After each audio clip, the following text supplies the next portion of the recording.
Amazing. Okay. We've really trained you well the last 2 days. It's 5 and everyone's sitting there silent, expecting. Thank you for moving with us and welcome to our roundtable contributors, who we'll introduce in a minute. So this roundtable was born out of conversations when we put the sessions together and read the papers, all the submissions we had, and then felt that somehow this was drifting a little bit off the actual location where we were. Well, we were in this remote campus up to now, so wasn't maybe very much location there. But we felt we wanted to bring it back to Zurich, really, the questions we were asking, and probably we could have put another conference together for that purpose, but we didn't. We asked speakers again to do 5-minute presentations, as we've done before already, but in a slightly different way. So we wanted to sort of take this conference from this, I don't know, maybe sometimes conference can turn to some form of non-place or something, and we wanted to counter that a little bit. Ideally, obviously, would have taken you all on tours now and, spend the whole weekend. But,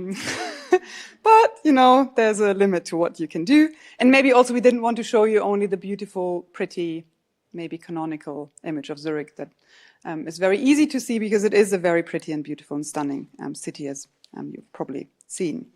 We put this round table together and hope that this will maybe ground this conference in some ways and ask many questions that we can take up in the future as well. So now I'm delighted to introduce Torsten Lange, who will chair this round table, and we're really happy that he has agreed to do so. He's a lecturer in cultural and architectural history at Luzern University of Applied Sciences and Arts, not far from Zurich. He studied architecture as well as architectural history and theory in Weimar and London, where he received his PhD from the Bartlett UCL, which is where I met him, and some other people in the room as well. Quite a few reunions have taken place here. And he was also, until recently, a member of the GTA Institute here at ETH. He specializes in the built environment during late socialism, as well as histories of queer spatial practices. And he will guide us now through the roundtable. Thank you. Thank you. Yeah, thank you very much, Anne, for the introduction, also for the invitation to moderate this session.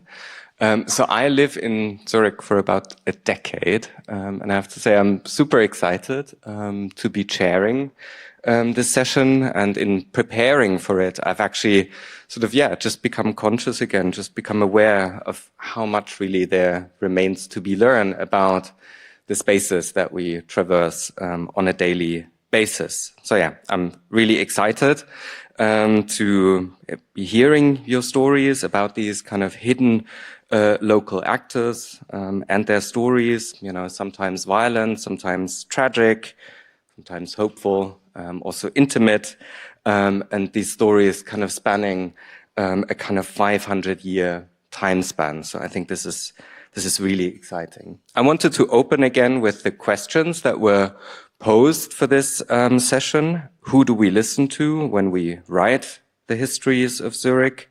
How many of those marginalized by gender, class, race, religion, or sexuality can we find among our sources?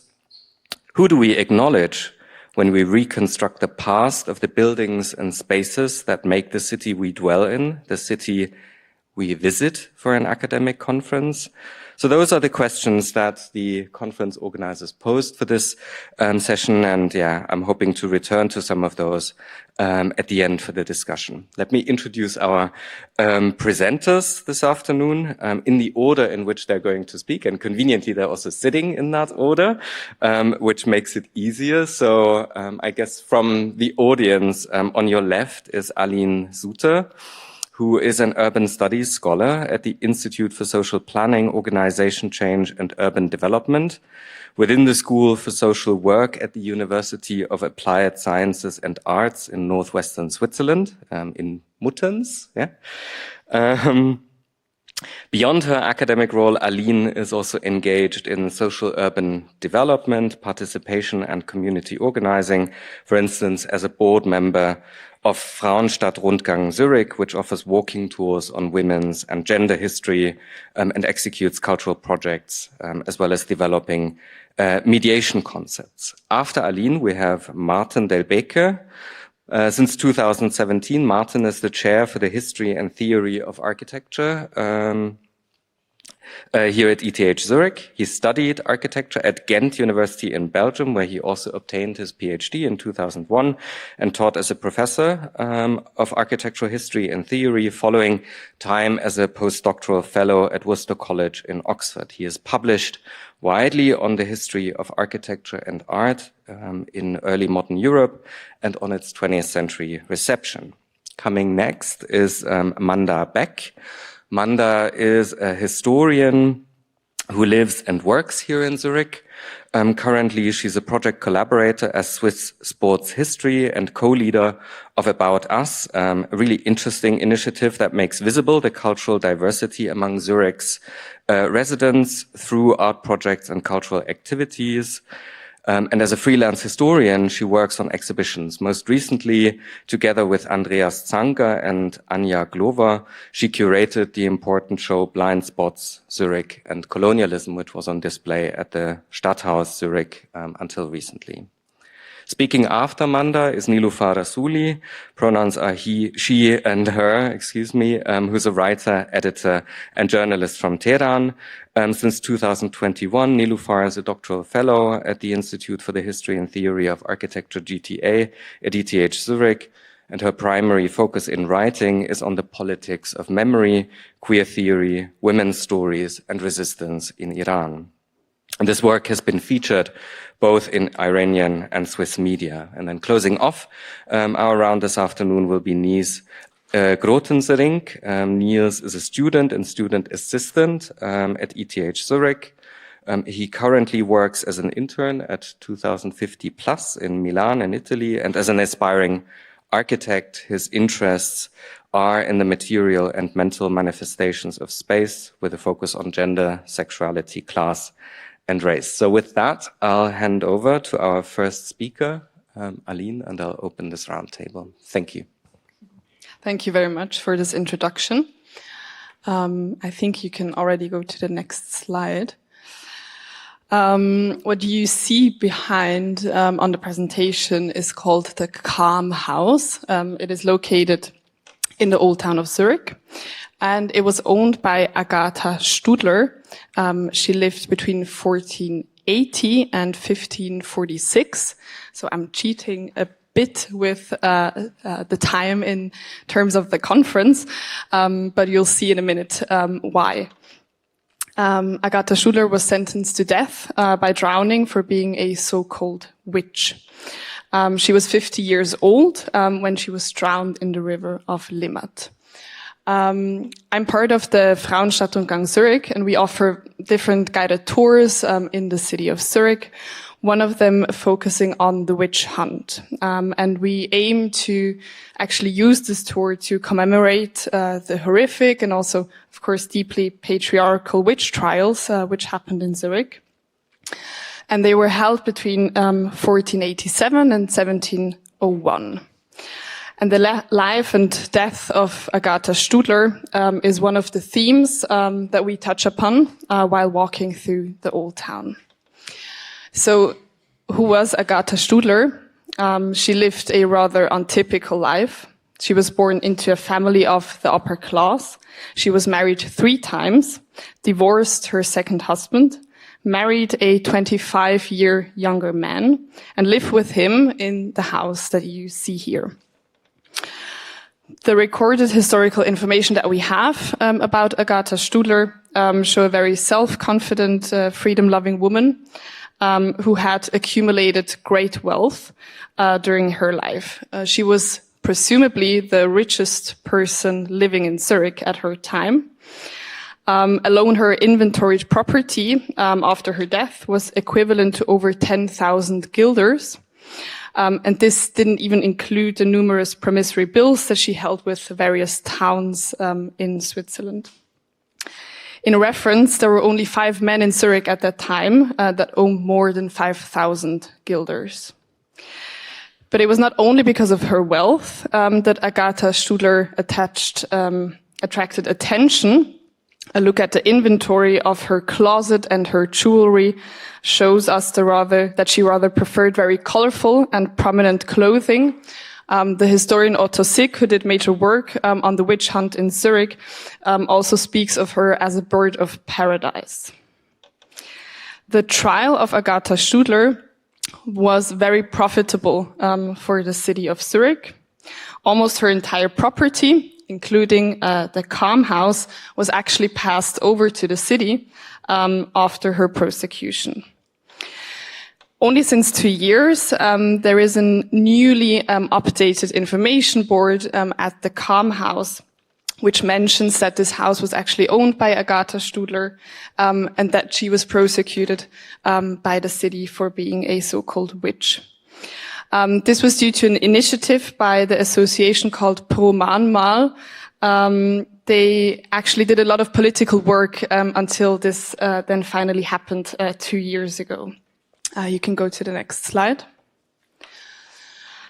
Agatha Studler confessed her guilt in court under torture. How her sentence was to be enforced had been laid down very precisely by the court. With her hands already bound, she was to be taken in a ship to the Niedere Hütli. This was a wooden hut in the middle of the river Limmat, located very closely to the city hall. There, her hands were to be placed over her knees, and a wooden handle was to be placed between her arms and legs. And only then, as you can also see on the drawing, which records the execution of Agatha Studler, she was thrown into the river. The example of her death shows that the persecution of witches was not always directed against poor and marginalized women, which was mainly the case in Zurich, but could also affect strong and wealthy women whose behavior and way of life did not necessarily conform to the worldview of early modern patriarchal society. As I already mentioned before with the association Pro Mahnmal, there has been various initiatives in Zurich to start talking about what has happened with the witch hunt. This process was very difficult. I think it is still very difficult. There has been various initiatives since the 1970s that are trying to remember these stories. We from the Frauenstadtrundgang offer these tours. We have also created a map to commemorate this witch hunt. And now finally, last year, the City Council has agreed to commission a memorial, which will be erected in 2026 on the Gemüsebrücke, which is also located right next to the City Hall. Thank you.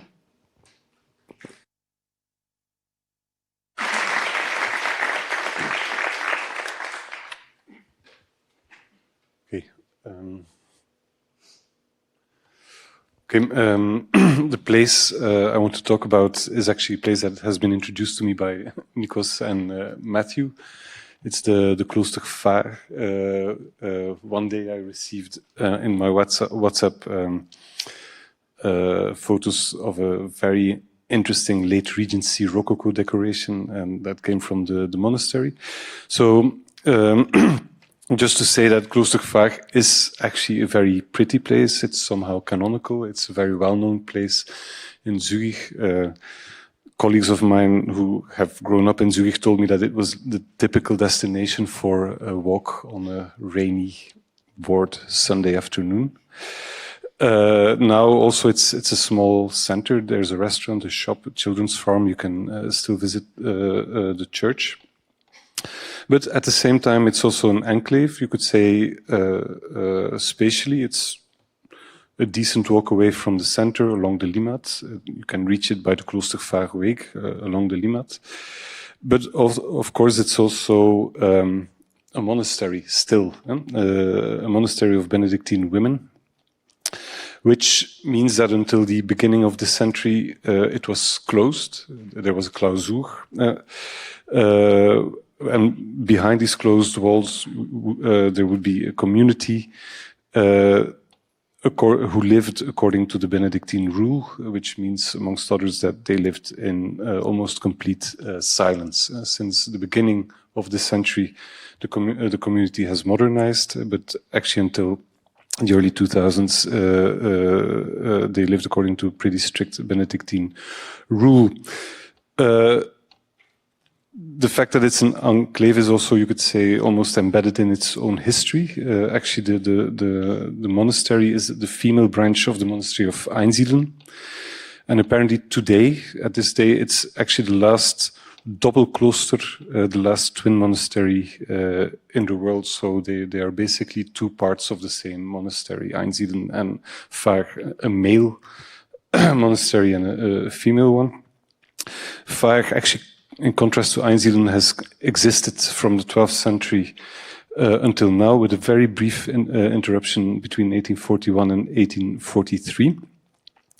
But as a doppelklooster, again, until the beginning of this century, it was governed by a male prior who was delegated by Einsiedeln. So there was a real patriarchal structure that was imposed from Einsiedeln onto Vaag.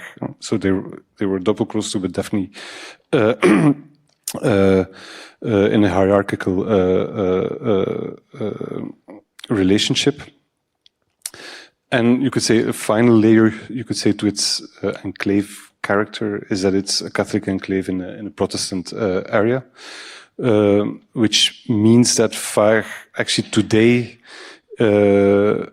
is still part of the canton Aargau, but even though it's situated in the middle of Zurich, it is also actually connected to two different communes, and apparently I read that you could say the tax situation of the cloister was only resolved in 2008.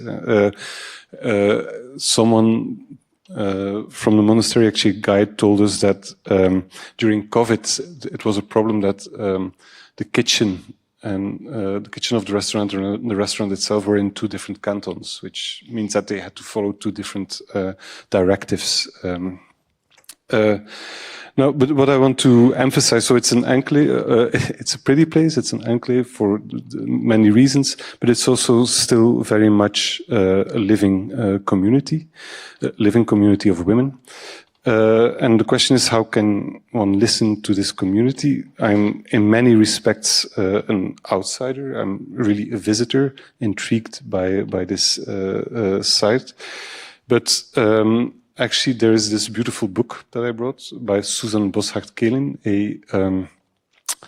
a journalist who studied at the agricultural school that the cloister ran between 1944 and 2013, which was actually, you could say, one of the main gateways between the monastery and the world. On the one hand, the nuns would run the school. At the same time, actually, many women entered the monastery.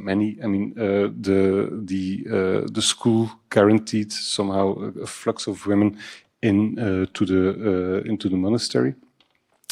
And so Susan Boshart-Kelin was struck by the women teaching her in the school, these nuns, and she wanted to make a book with interviews, a request that first was refused and then eventually granted. And the book sort of contains 12 very open and frank interviews, also with a very accessible history of the monastery, written by Denise Schmidt. I don't want to generalize, but actually, it's very these accounts are quite striking because it shows that the women, most of whom are actually aging, are incredibly well aware of the power structures and the institutional structures in which they live and in which they have chosen to enter, but with which they also struggle without exception. And they're very open about these struggles. Certain aspects, like their sexuality, are actually not treated in these interviews, but for instance, the whole patriarchal organization of the church in general and this relation with Einsiedeln is a kind of recurring theme. So it is actually a very intriguing look behind the walls of this monastery, and it actually, I think, also addresses this whole question about enclosure, what it means. And I think it also shows that the whole question about sort of why someone goes in there is very difficult to answer, but that there are many different answers to what people then choose to do when they are inside. Now, the final point, so it's a living community, but it's an aging community, and I think for the first time in its more than almost 900 years of existence, it's facing an unforced extinction. So there are no new entries. There's a very dynamic prioress Aline, who is actually who has been instrumental in modernizing this monastery. But I think, again, as is in Enclave, this site is in a very crucial moment of its history. Thank you.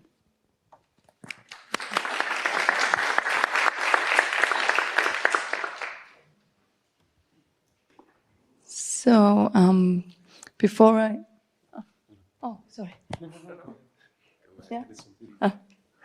So before I begin, I want to speak out a trigger warning. Just yes, I hope it doesn't be too violent. So. Now, I'm not sure anymore, but probably most of you know the Zoo of Zurich. So now imagine you are in that zoo. You are in the elephant house, which tries to imitate the real savannah. But you are not the visitor. You are on the opposite side of the enclosure. How would you feel?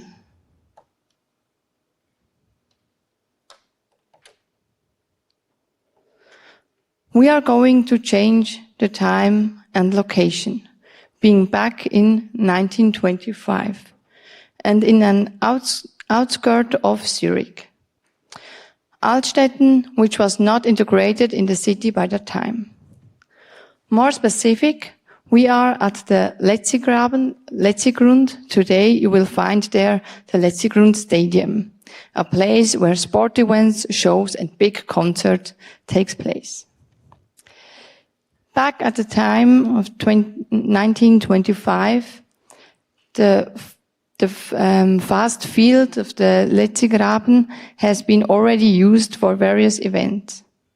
One of such an event has been a zoo, a human zoo. The actors at that time, called living exponents, came from Senegal and Guinea. There were 74 people. They have been staged to create a picture of backward and weak humans. They fulfilled, completed and consolidated the Eurocentristic picture. This exhibition has been visited by 60,000 people. Even worse, the city of Zurich has seen a high educational value and made them setting up a contract with the village of Altstetten that the school classes received a free entrance to the human zoo. This shows how the racial theories were spread in the society of Zurich and consolidated stereotypical views that continue to have an impact till today. Now, I could show you a picture of the actors and actress of human zoos. But you see a white screen for two reasons.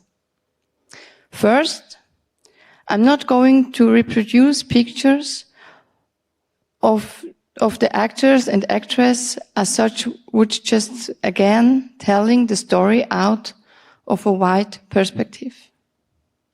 Second, we simply don't know the stories of their personal lives. The white-lettered history has not recorded their stories. Thank you.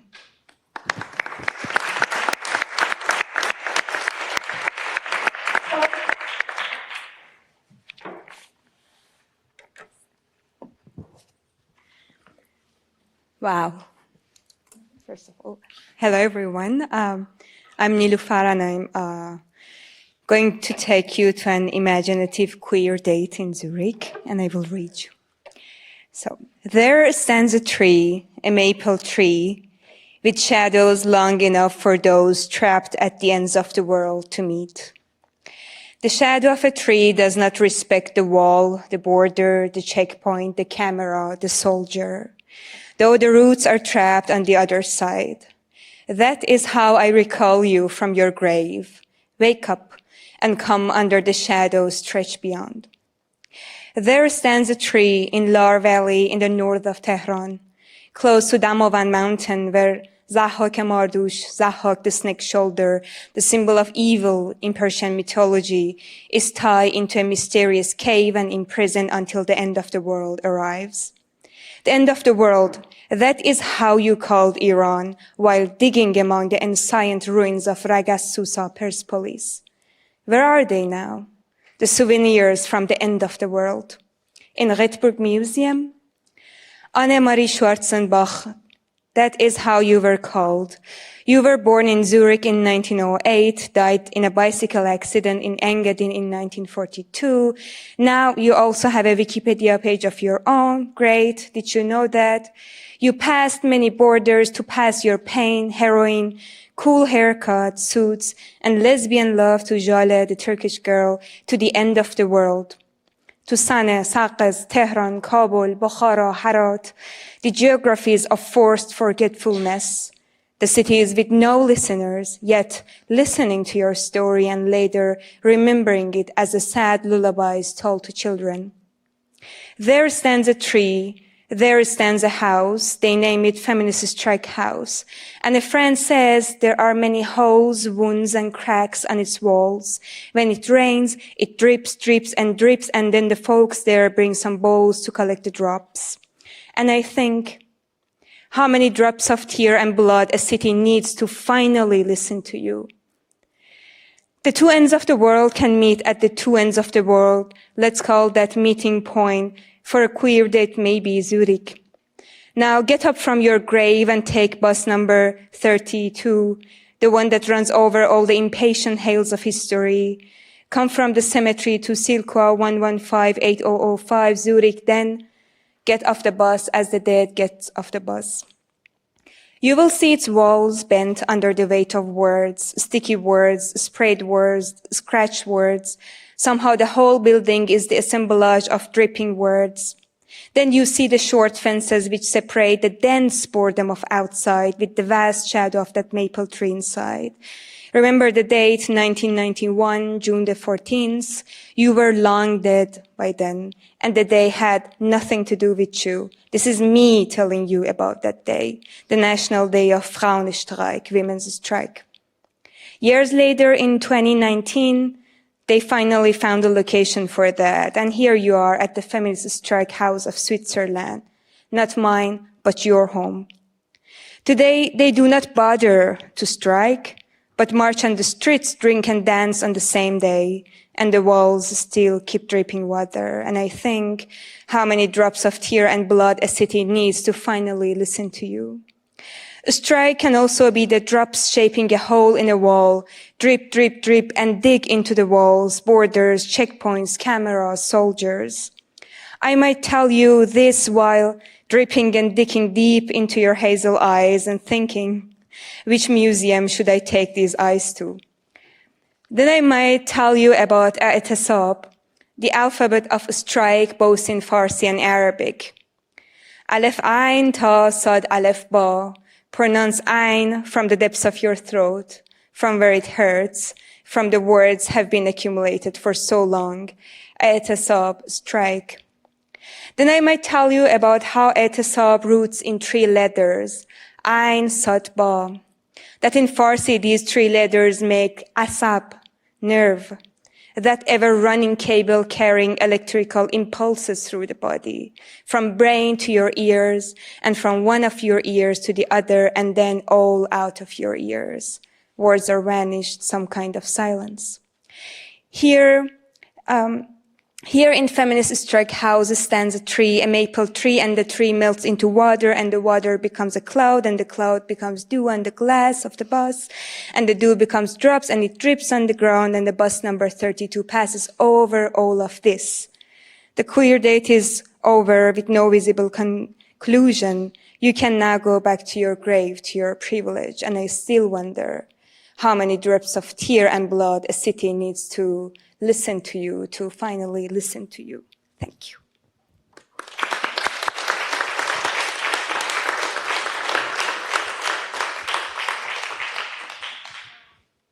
Thank you, Niloofar.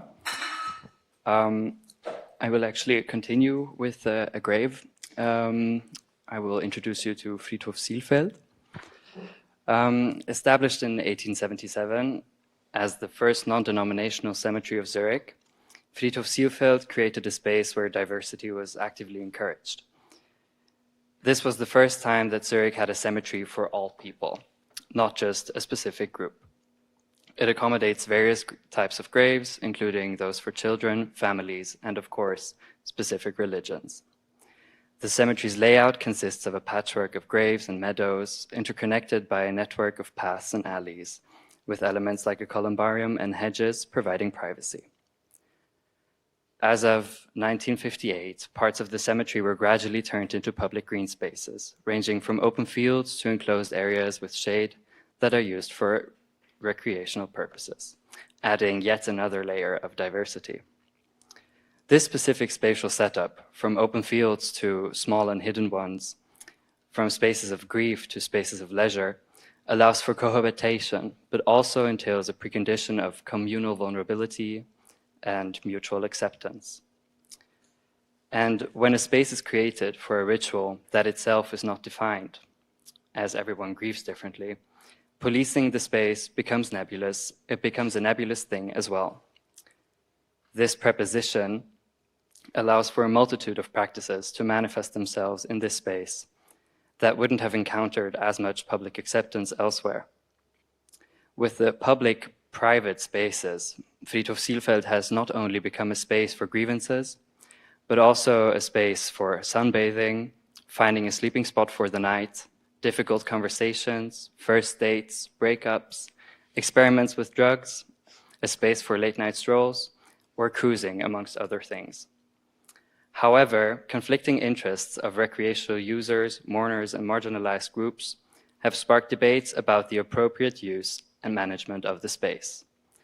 The District Association of Wiedikon has upon this launched a surveillance operation in order to map out, as you can see, in order to map out, measure, and name these so-called transgressions, or disturbing phenomena, as they also like to call it, in a way, kind of starting to police the space yet again. Viewed through the lens of a cemetery, there seem to be clear boundaries of what is accepted within the perimeters of Friedhof Zielfeld. But from the mere definition of the space, on the one hand a cemetery, and on the other, or a cemetery for all, that's important, and on the other a park open to the public, emerges a gray zone, within which it is difficult to pinpoint which behaviors are allowed and which aren't. This gray zone has proven itself to be, in a way, a liberating one. It's a gray zone in which one encounters the acceptance to be. Fred Moten and Stefano Harney invite us to, with the notion of the undercommons, view what's already there through new lenses. And seen through the lens of public privacy, vulnerability, and consideration, the Friedhof Zielfeld reveals an intricate web of people and communities gathering and existing simultaneously in this space, unified by this prerequisite of mutual acceptance that makes the Friedhof Zielfeld so unique. As the undercommons call for radical subjectivity and togetherness and difference, I propose that we can find it at Friedhof Zielfeld. So finally, the Friedhof Zielfeld, it's not just the history of a cemetery, it's also a history of togetherness, acceptance, and belonging. Thank you.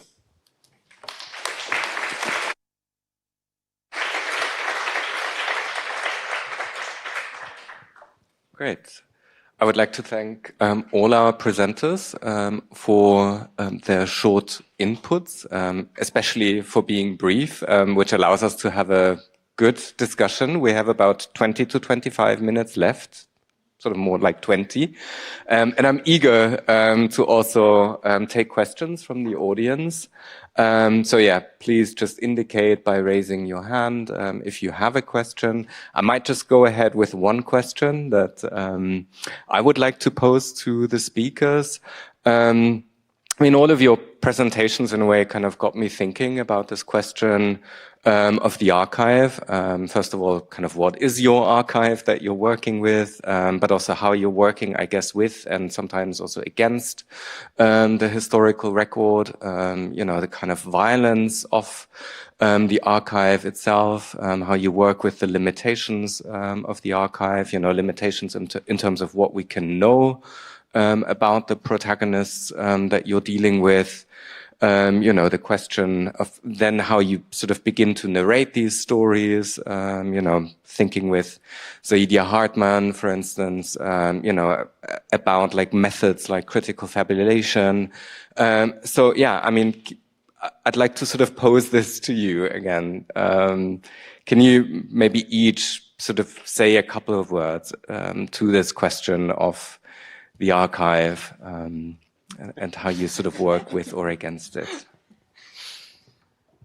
Okay, I can start, and I'm interested in what you all speak about this question. I think in terms of my input, it makes sense to talk about who is actually speaking in the archival material. So in terms of the witch hunt, the main material is based on court acts. So it's judges or secretaries of judges writing up these stories, how the women act and react in these very violent procedures. So it's very difficult to, or it's actually impossible to get personal information about these women. And I think we have to think about the authorization of who is actually speaking in these historical manifestations, and still use them, because otherwise these stories would be untold. Yeah, to be very clear, I haven't done any archival work whatsoever for this. But it is a relevant question in the sense that as I'm being pressured in writing about this, I'm actually asking myself whether I should go to the archive or not. I know the archive of Vaag is entirely in Einsiedeln, so through some publications I've seen, references and material that is gleaned from the archives, but the question remains exactly the same. It is the question about what kind of history you want to write and which kind of voices you want to bring to the fore.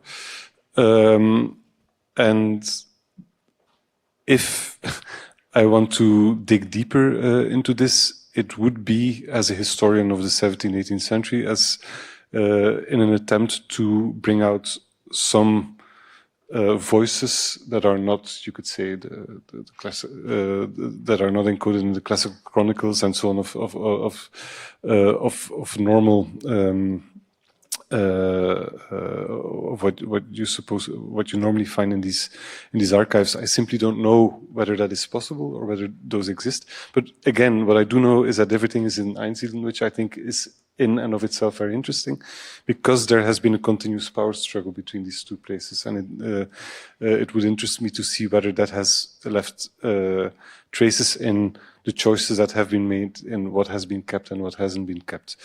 So for me, it's really an open question. So there's definitely an enormous amount of archival material, but I'm not sure what kind of questions it could answer.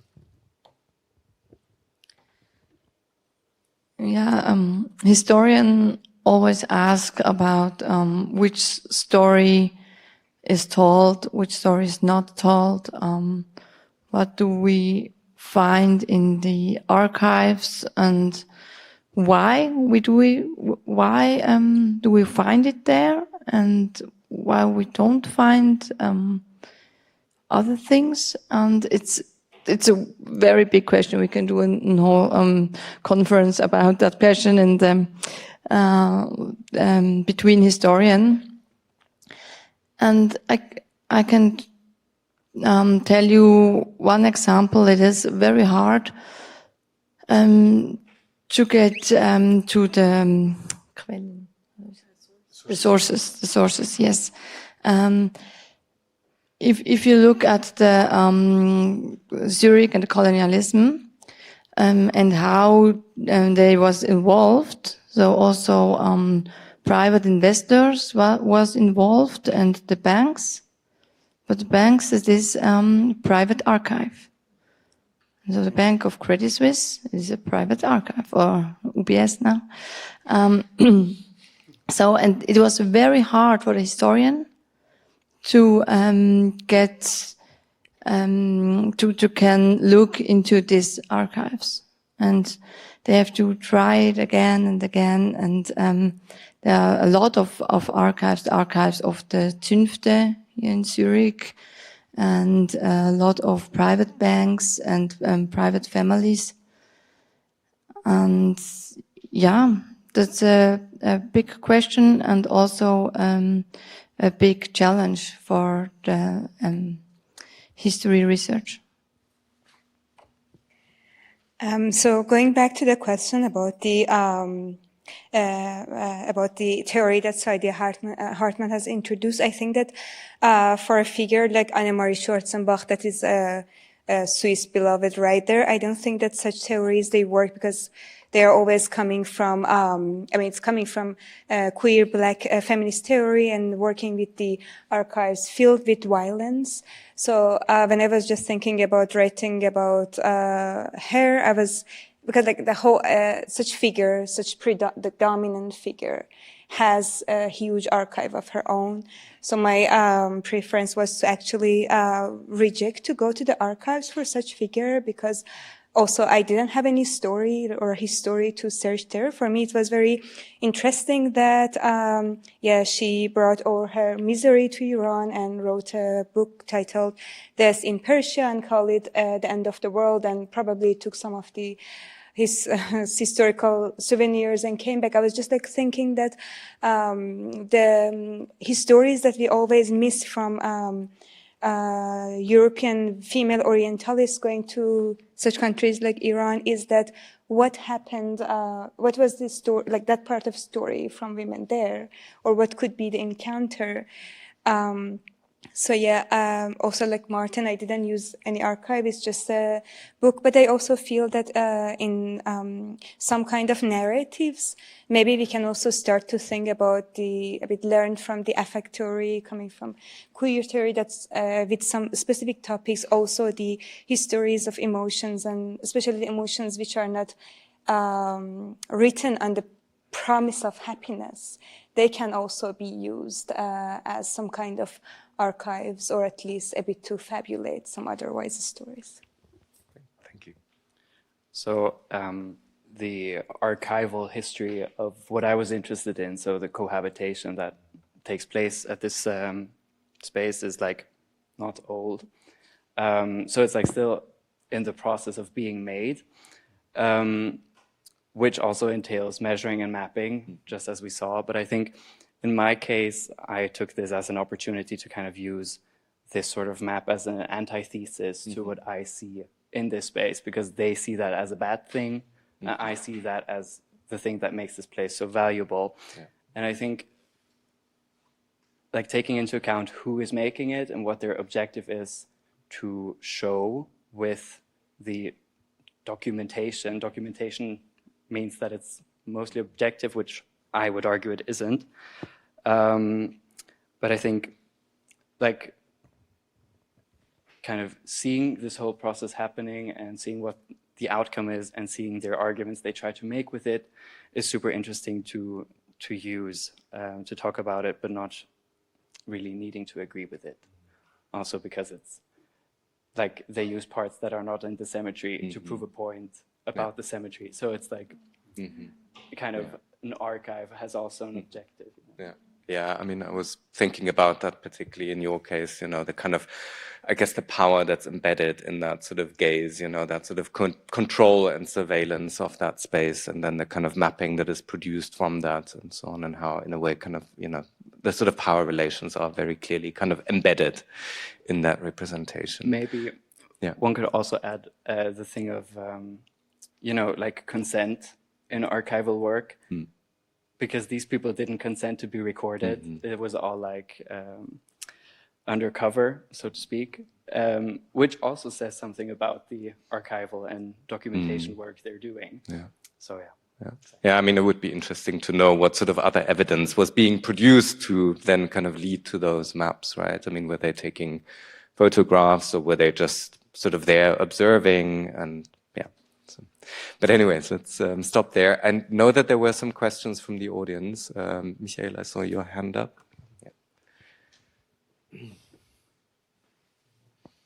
Thank you for all of your fascinating presentations. They interweave in very interesting ways, I think in spatial ways, with aspects, spatial aspects of one in one presentation are present in others, etc.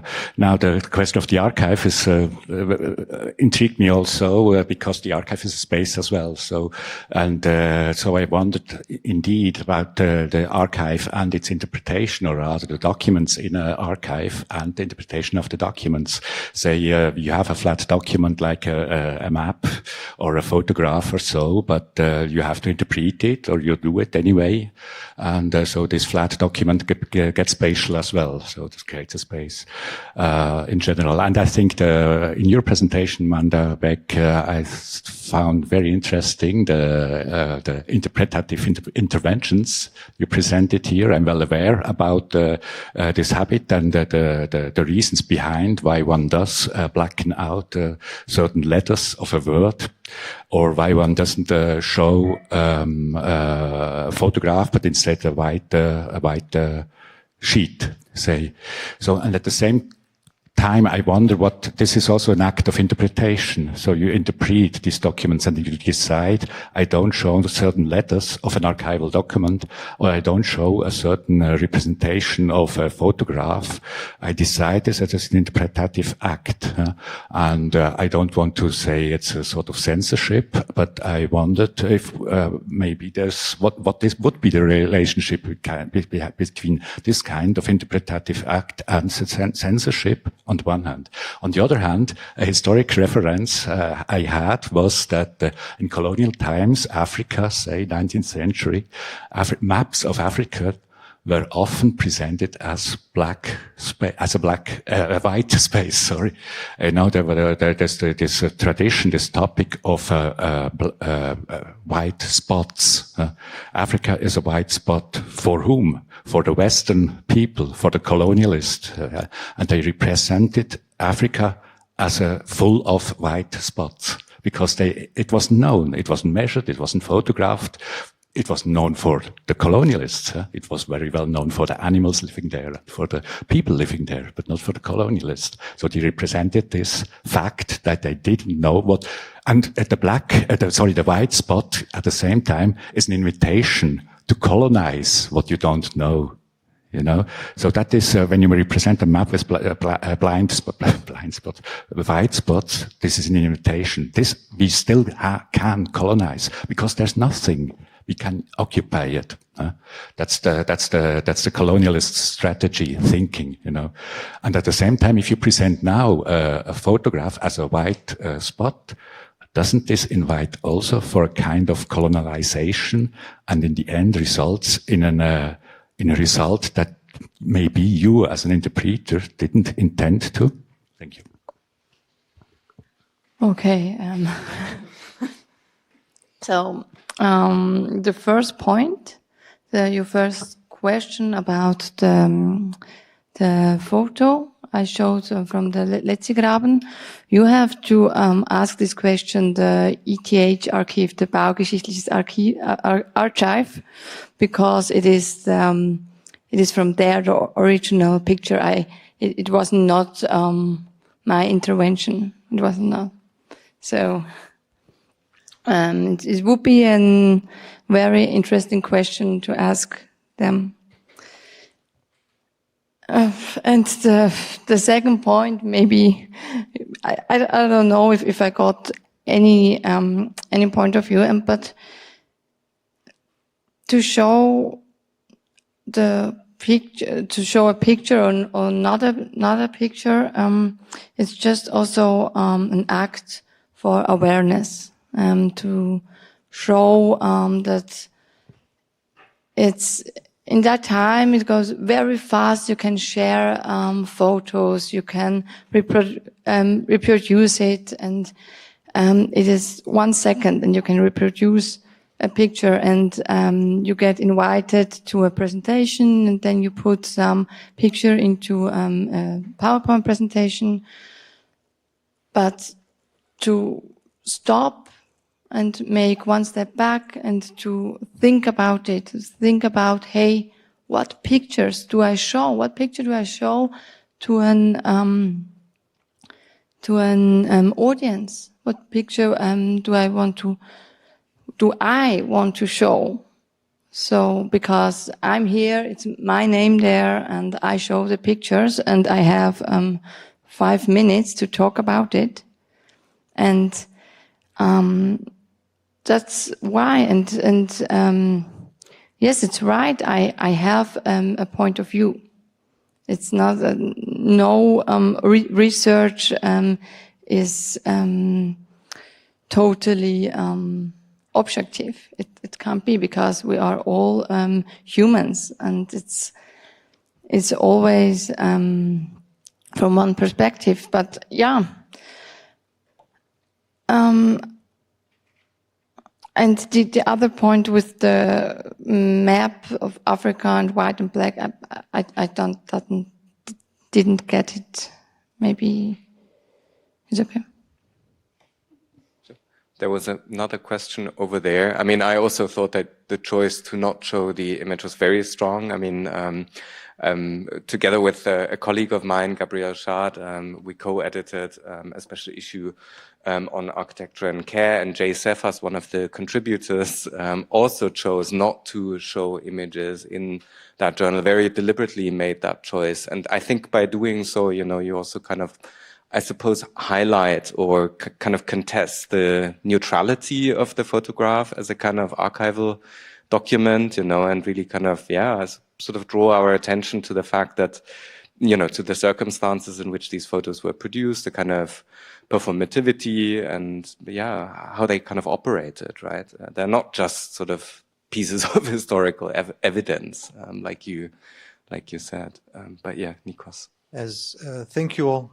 Incredibly interesting inputs. As quickly as I can, a comment or question about Niloofar used the word fabulate, so the need to dramatize history, to not just listen to Zurich, but also write Zurich, coloring in the gaps of the archive, especially when we're talking to a non-specialized specialist audience, whether that's undergraduate students, people attending a guided tour in the city.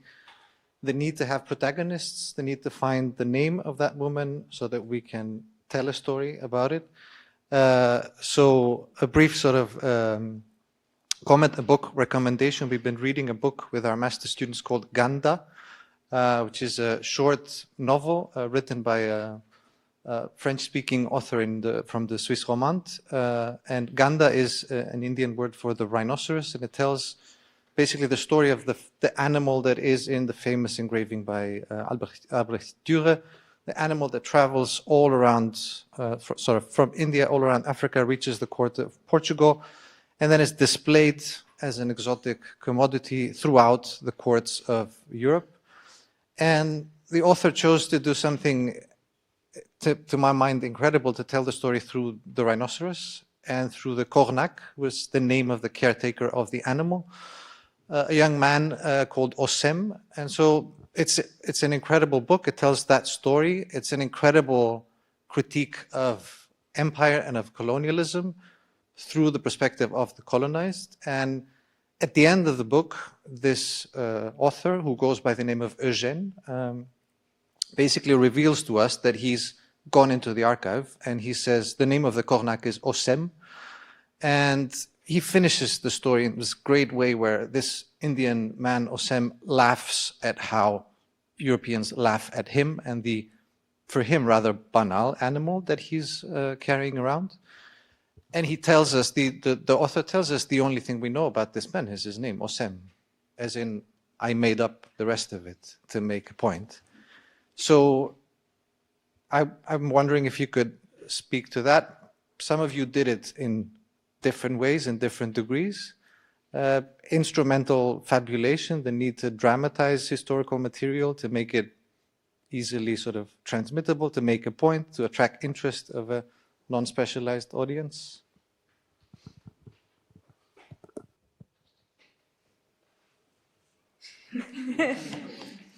Okay. Again, just I was there in the presentation of the book. So, I mean, this is very personal perspective of mine. And I also do not use this kind of narratives just to give an easy message, because sometimes also some kind of criticism, they will really bring some shock. So it's always also better to also play with the message. That's one point. But I also feel that, again, going back to Hartmann, and the whole idea of critical fabulation is coming from the effort of the ones who have been spitted out of the history to not only have voice, not only to be added to the canon, but just to live the lives that they never deserved to live, but nonetheless they lived. So it's actually a way of reconstructing a past, not trying to, add sugar to that. But for example, in the book of, Saidiya Hartmann's famous book, it's also a way of giving one more chance, even if it's at the length of a book, of living to the ones who receive the harshest violence of the history and still feeling and receiving, and also in the future they will receive. So I think that there are some specific modes of writing, and I believe that they are political modes of writing. And I think that I'm a bit, this is really a personal take, but I'm a bit like against, and I don't want to say appropriating, but consuming such methods. Or at least if, for example, using just to say where this is coming from. Because, of course, academia has this tendency of, in a very capitalist way, to consuming terms over terms without appreciating that this term is really different. So, again, I'm just saying this is very, personal take. Okay, I'm looking at Anne. Yeah, yeah, exactly. Another question. Yeah. Sorry. I've pushed everyone the whole day and now I'm delaying it. But I've got a very quick question, and maybe only one or two want to answer you, or maybe not. Maybe it's just something to keep thinking about. But I want to bring it down to we asked you to bring a site and an actor that makes us look at something in the history of Zurich differently. And maybe just quick reflections on what does this do if we focus on the actor? And lots of these presentations, involve lots of pain and suffering and struggle, both for the actors that you're presenting, but also maybe for the presentation now. Others talk about privilege. What does it do to our understanding of the place of the site that if we talk about these actors more, rather than only about the sites what we so often tend to do as architecture historians, we look at the dead matter and think about whatever style it is, or what the proportions are, or who the genius behind the design is. But what does it do if we actually look at the people that used it and dwelt in it, or suffered in it, or issued their privilege, or that kind of way of thinking? Aline, yeah. I think I was just thinking about our guided tours that we were doing while you were asking this question. And I think something really interesting happens when you're situated in a physical space and you hear a story at the same time. And we do get the response a lot. The people that are taking part in our tours walk differently through the city after that, even though they might have lived there forever. And I think it's something very powerful as well. And referring also to your comment, I think sometimes it's even enough to stick to what we have, even though it might be a very complicated story for people that haven't thought about witch hunts, for example, before. But I do think that we can manage to make information accessible through being in the space, talking about people that have been there, that have walked in and out of this house, and make it tangible, I guess, through that. And it becomes almost kind of like a bodily experience, I think.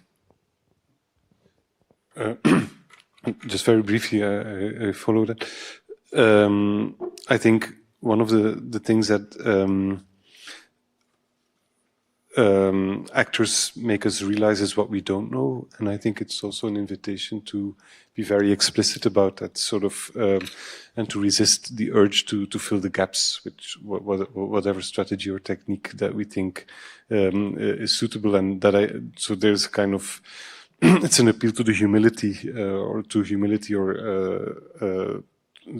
to confess ignorance, because actors are gone by definition, much more than places, even if places change. But at the same time, by following up on what you just said, is that obviously if you talk through actors in space, I do think that we become aware more about the fact that much history is still living history somehow, and that it's still lived history, or that it somehow is present in many different ways, and also in ways that are not necessarily accessible with the traditional toolbox of the historian. And finally, I also think that there's a big risk in focusing too much on actors, because it can make us, on the one hand, see perhaps intimacy where there's actually some very big structures at work, or something that is individual, which is actually general.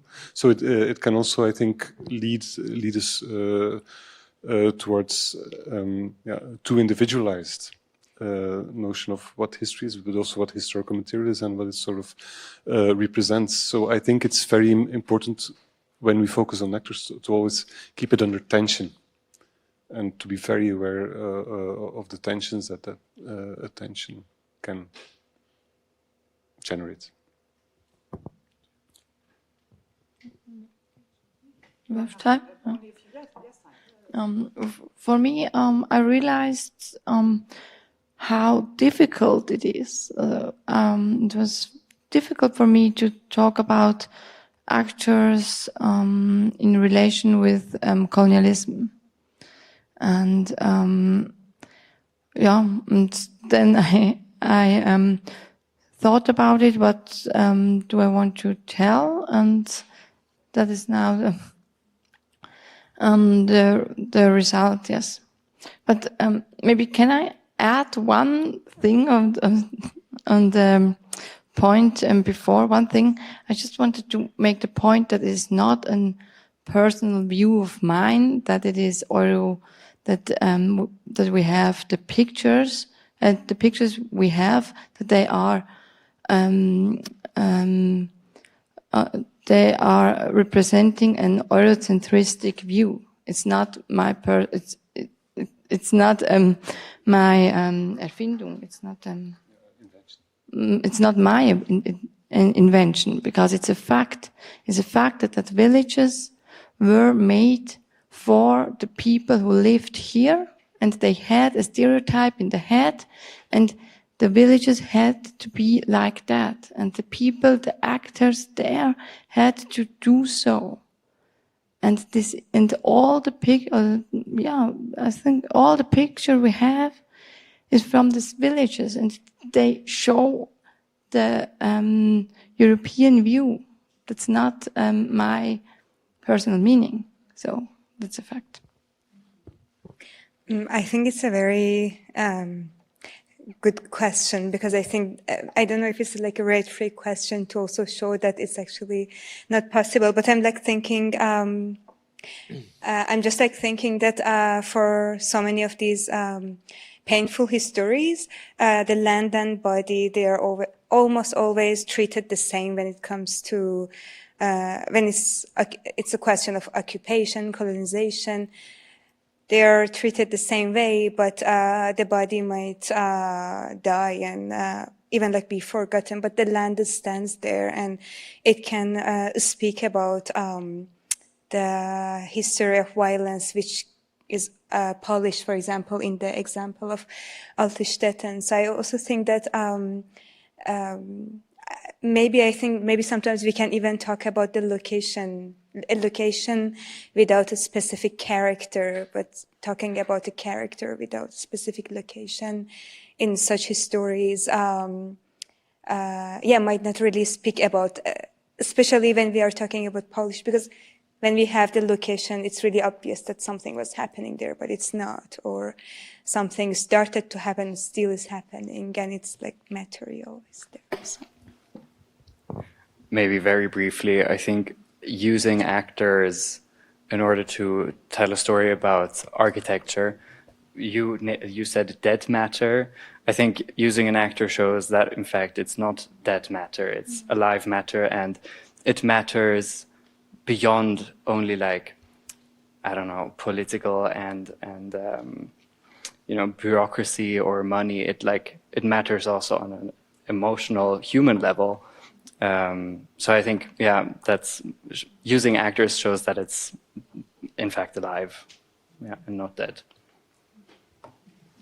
So with that, I think we're closing this roundtable. Let me thank everyone who spoke this afternoon again. I'll hand over to you, Saul, now, I think, because you're going to introduce our next keynote speaker, Jane Rendell. Thanks.